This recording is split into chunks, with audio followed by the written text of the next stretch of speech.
Welcome to Channel's Business Global with me, Juliana Olayinka, from our studios here in London. Over the next half an hour, we'll be looking beyond the business headlines by giving you in-depth perspective on the stories that are affecting all of us. Coming up on today's show, Bola Ahmed Tinubu has been declared winner of Nigeria's fiercely contested presidential election. The two-time governor of Lagos State now faces a population that is deeply divided and widely disengaged. In per capita terms, Nigeria's economy has shrunk by about 30% since 2014, and millions of its citizens are living in poverty. The incoming administration must now decide how to carve out an inclusive way forward. Paul Arkwright, the former British High Commissioner to Nigeria, will be joining me shortly to examine the socio-economic and geopolitical perspective of the result. And after 4 months of intense negotiations, the EU and UK have a deal to resolve their long-running post-Brexit trade row over Northern Ireland. As lawmakers from both sides of the Irish Sea comb through the details, our business correspondent Simon Pusey will be joining me here in the studio for a deep dive into the reactions. Then later we'll be looking back at some of the biggest business news stories of the week. But first, let's start the show with a topic that has provoked a significant number of headlines, both here in Nigeria and, of course, across the entire world. In the early hours of Wednesday morning, the Independent National Electoral Commission announced Bola Ahmed Tinubu as President-elect of Nigeria after securing 37% of the vote. Turnout at just a quarter of registered voters was low and means the President-elect inherits a youthful population who are frustrated and deeply divided. The result of the election has been disputed by opposition parties, and international observers from the US and the European Union have also flagged significant issues with the process. UK Prime Minister Rishi Sunak was one of the first world leaders to congratulate Tinubu publicly, and amidst a slew of international reactions, some observers remain hopeful that this new administration can usher in the much-needed change that Nigerians deserve. The Wall Street Journal writes Mr. Tinubu would likely take a more active role coordinating and communicating government actions, including helping to manage conflict in Nigeria's north. In the DW, there are Nigerians who would prefer someone younger, but the experience Tinubu brings to the job will likely help him do it well. The business of governance is a complex one which requires teamwork. Tinubu has a long track record of forming result-oriented teams which deliver, although it's wise to remain cautiously optimistic. And then this in Forbes. With the announcement today of Mr. Bola Ahmed Tinubu as President-elect by the Independent National Electoral Commission, or INEC, the incoming administration must now decide whether they go down in history as the administration that noticed the economic shift towards a global apolitical money and used that opportunity to leverage more fair access to international rails than foreign financial service providers have ever offered. The author goes on to say 2023 could be brighter and more full of opportunity than ever. I remain bullish on Nigeria. Well, let's see if our next guest is as bullish as Forbes. Paul Arkwright is the former British High Commissioner to Nigeria. He joins me virtually from here in the British capital. Paul Arkwright, thank you so much for joining me on the programme. I've just run through, for the sake of the audience, some of the global headlines, the international headlines. Of course, nobody's avoiding the elephant in the room, which is the fact that opposition parties dispute the result. However, I think some would say it's, pretty much night and day between Muhammadu Buhari and Bola Ahmed Tinubu in terms of what Nigeria's economic prospects could be. So if you kind of scroll down in these articles, there is a little bit of optimism and some bullish sentiment. But I would like to have your thoughts on the entire process from Saturday, 25th of February until, INEC handed over the certificate of return. Well, thank you, Juliana. It's good to be back on the programme. So the process was flawed. I think, we all have to accept that. There were problems around logistics, around the opening of polling units. Big problems, I think, around the transmission, the electronic transmission of votes from the polling units to the collation centre, and some gaps in that period which I think were cause for concern.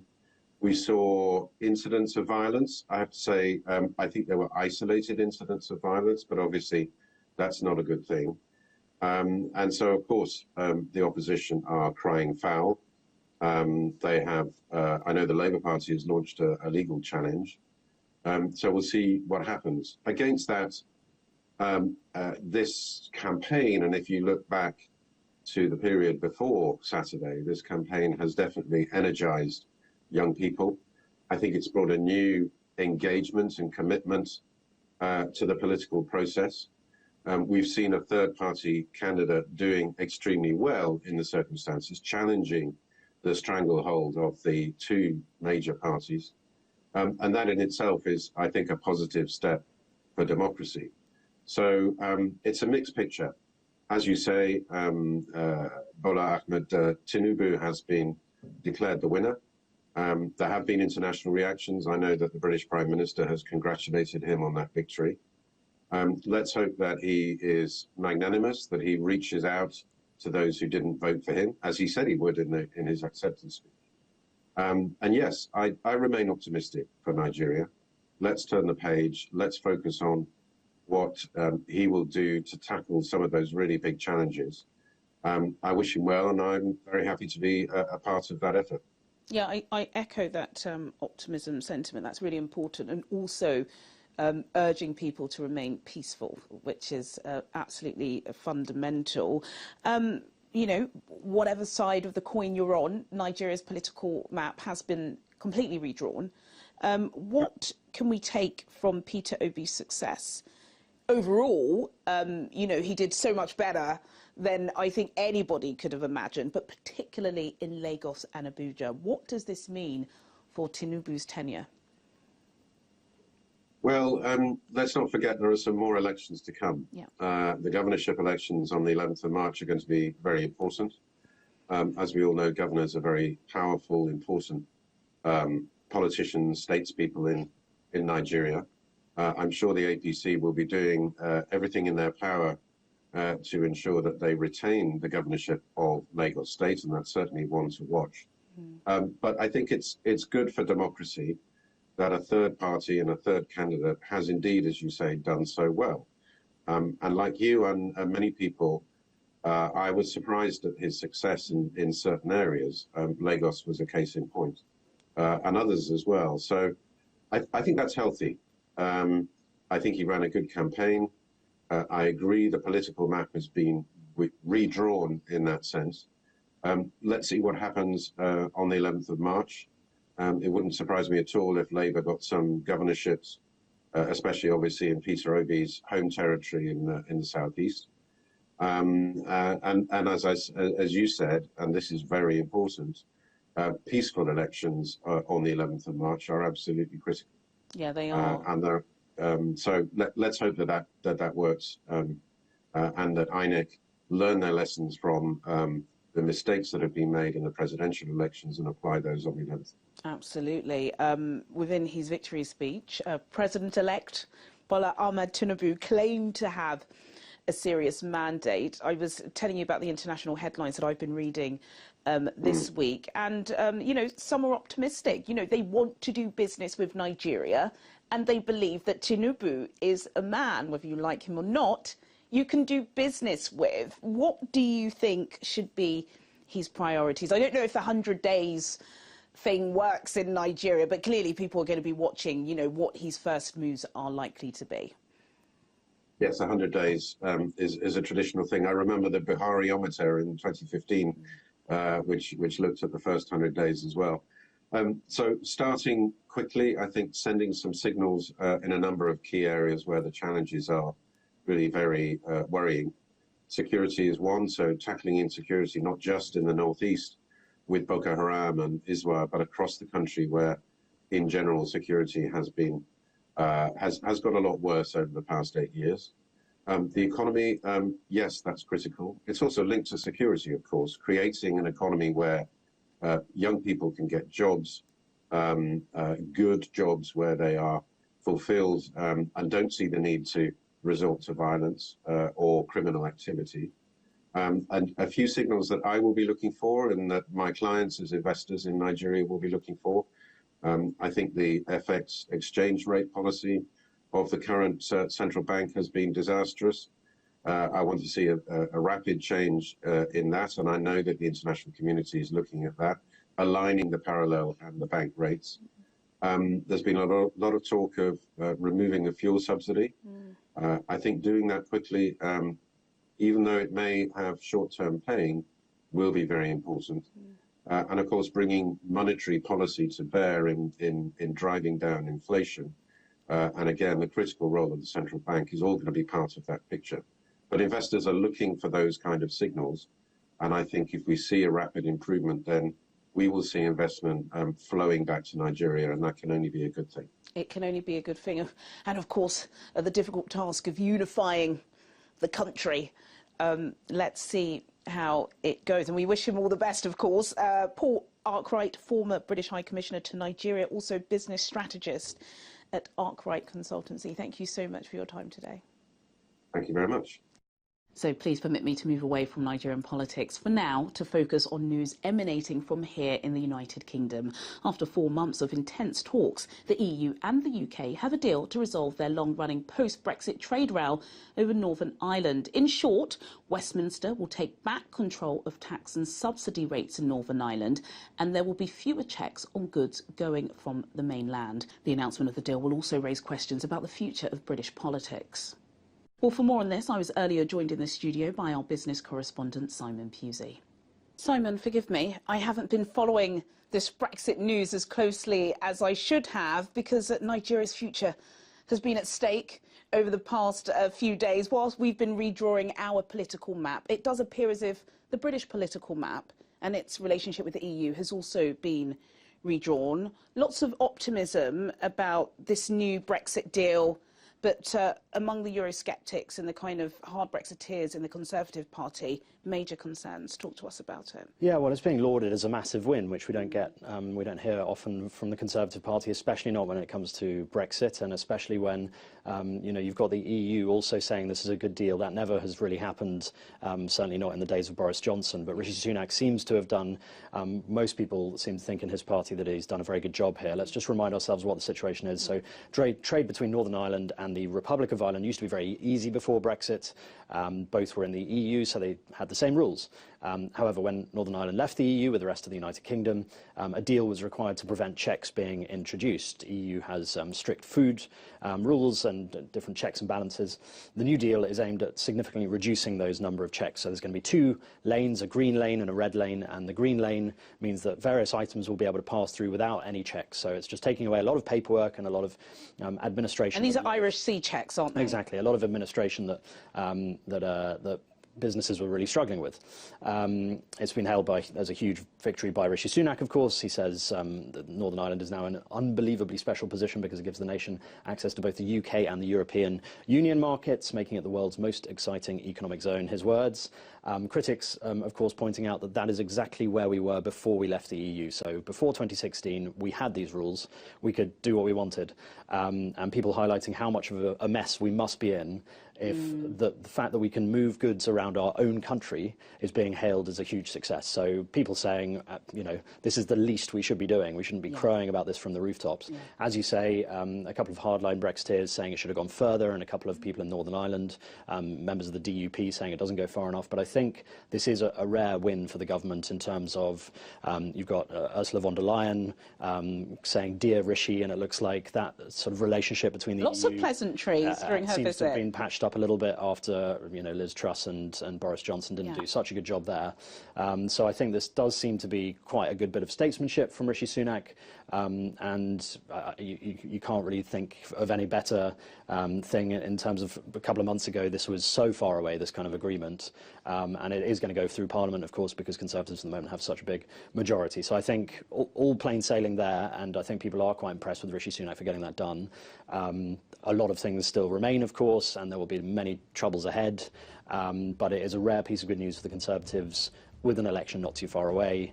It seems like that's been pulled off pretty well, and I'm sure Rishi Sunak had a huge team behind him, but it looks good for him. Yeah, so let's hope it's going to be good for the businesses who've been caught up in this bureaucracy. Thank you so much, Simon. Thank you. Welcome back to Channel's Business Global with me, Juliana Olayinka, from our studios here in London. In a moment, I'll be discussing some of the reasons why the British government is actively considering vaccinating the country's poultry flock with Peter Stevenson, the Chief Policy Advisor at Compassion in World Farming. But until then, here's Teniola Oyetayo with a breakdown of the biggest business news stories of the week. Building materials giant CRH is planning to move its main share listing from the UK to the US in a further blow to the London Stock Exchange. The island-based firm said North America now accounted for about 3/4 of its earnings and was likely to be a key driver of future growth. The move is likely to add to concerns that the UK stock market is losing out to overseas rivals.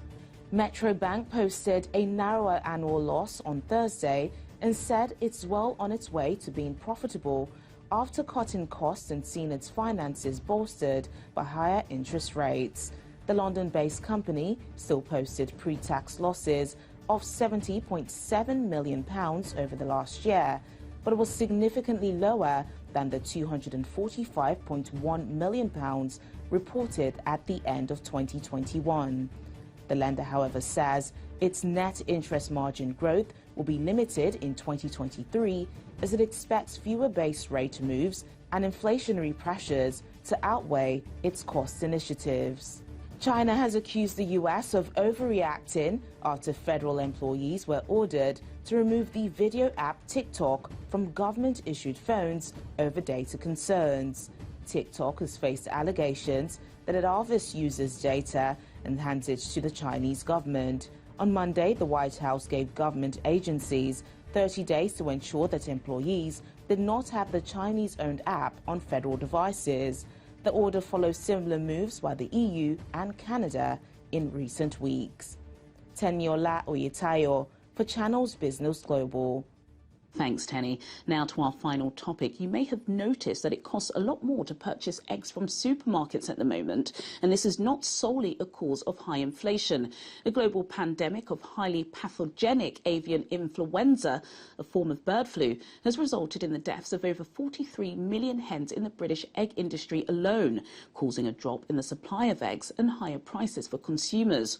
While industry and government officials are feverishly working on getting this outbreak under control, the more significant issue is that confining animals by the billions in cruel and inhumane conditions exacerbates the spread of the disease. Well, for more on this, I'm now being joined by Peter Stevenson, the Chief Policy Advisor at Compassion in World Farming. Peter joins me from North Berwick in Scotland.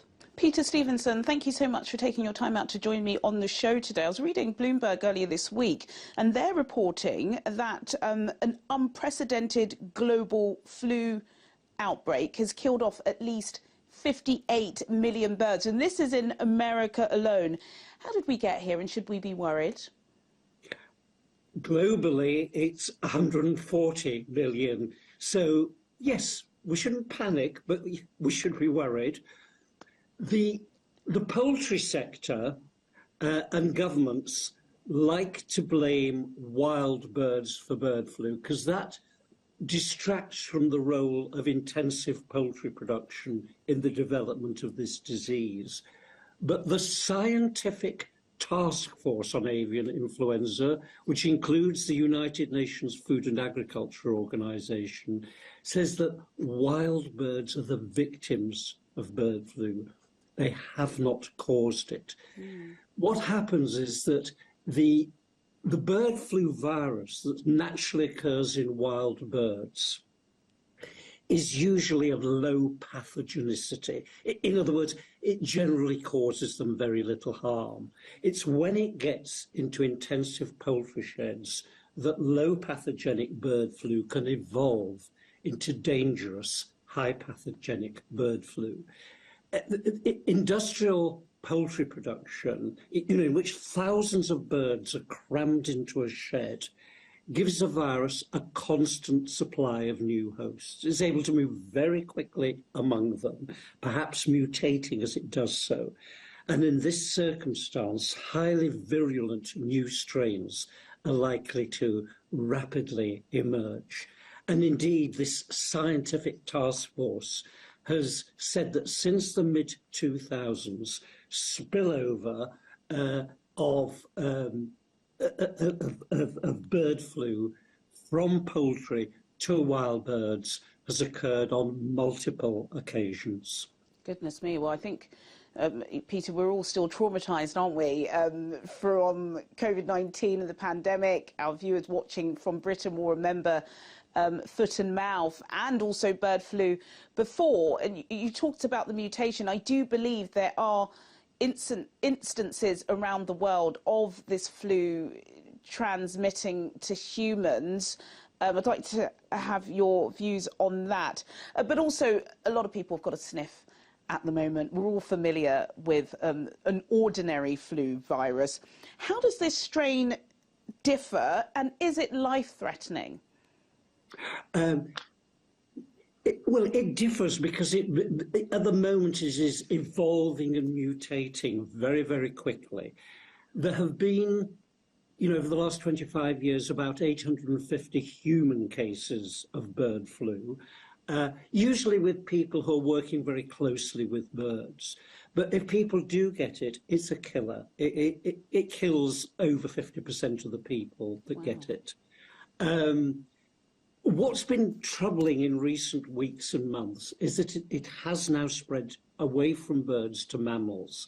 It's been found in foxes, otters, seals, sea lions, and really worryingly in a mink farm in Spain. What's been worrying there is that having got into the farm, it's spread amongst the mink.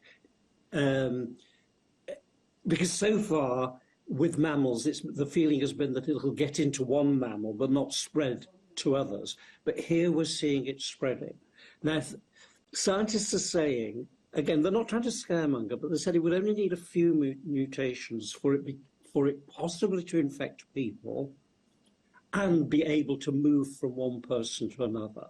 So we don't want to panic, but we need to do something about this. Yes, and that goes quite nicely into my next question, was what should be done to tackle the cause of this devastating disease?